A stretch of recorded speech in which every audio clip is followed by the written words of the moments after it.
Peace, everyone. Welcome back to another video. Let's talk about the mindset of people who are committed to working out.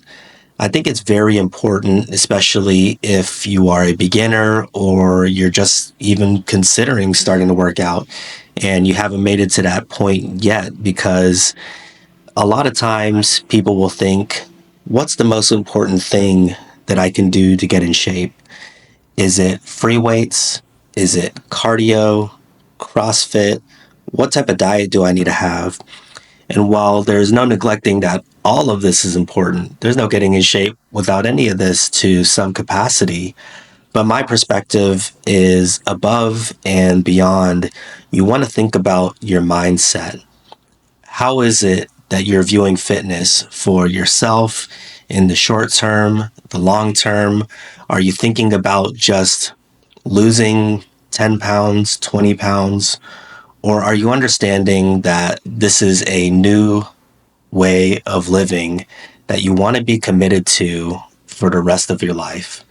Because you want to make that investment in yourself. You want to make that investment in maybe your physique. Let's not dismiss that, right? Or you want to make this investment in your future self, making sure that that person is able bodied and has the ability to move around comfortably and still participate in many activities that I've seen other people unable to do because of the neglect of their past selves in terms of exercise and fitness.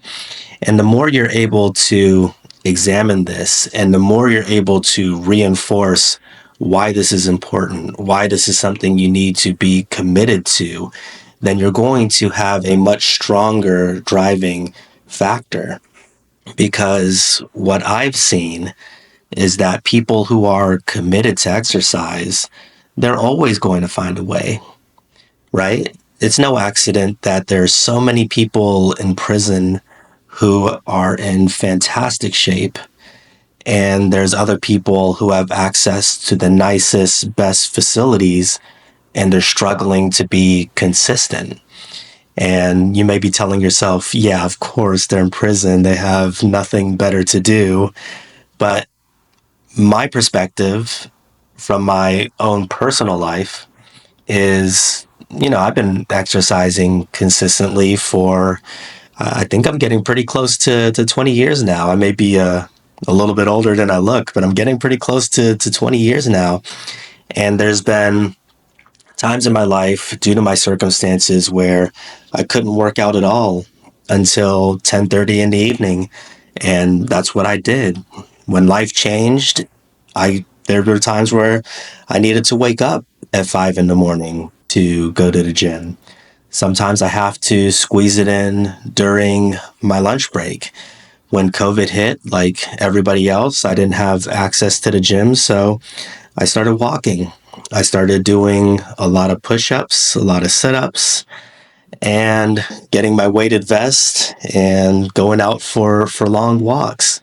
So, no matter what obstacles came in my way, I would find whatever it is that I needed to do to pivot to make sure that above everything else, I was still finding a way to consistently keep moving, having my vision geared towards what it is that I need to do. How can I find an opportunity instead of looking at obstacles as stopping points and saying, well, if I can't work out in the evening, then I'm just going to give this a break. If I don't have access to this gym that I want to go to, then I'm not going to work out at all. It's more important to stay moving no matter if it's your ideal form of exercise, your ideal conditions, whatever it may be, because you're still making that same investment in yourself. And of course, in due time, you're going to find ways to pivot or tailor it into something that you love. But it all comes from making progress and making adjustments on the way. So just remember that people who are committed to fitness, they're going to keep finding ways to keep exercising. People who aren't committed to fitness are going to keep finding ways to say, maybe next time. And if you're one of those people who is consistently saying, maybe next time, look at that as an opportunity as well, because our fitness is very much correlated with our personal development. If there's something going on inside of us where we don't feel worthy of the investment of taking care of ourselves, or we're just feeling as if this isn't a priority that needs to happen, then we get that opportunity to look inwards. We get that opportunity to see exactly what's really happening and find new opportunities to grow in two directions at the same time. You're hopefully growing as a person, and you're hopefully growing in terms of strengthening your body, not just for yourself, but for its amazing ability to serve other people, right? If you don't have an able body, you're unable to lift your grandchild right up over your head. Your friends aren't going to call you when they need somebody who could help them move some furniture and get them out of their place, or whatever the circumstances may be. So it's not just a selfish thing. It is fantastic for yourself, but it's also fantastic for everybody around you. That's it for this one. Thank you for watching, and I'll talk to you next time.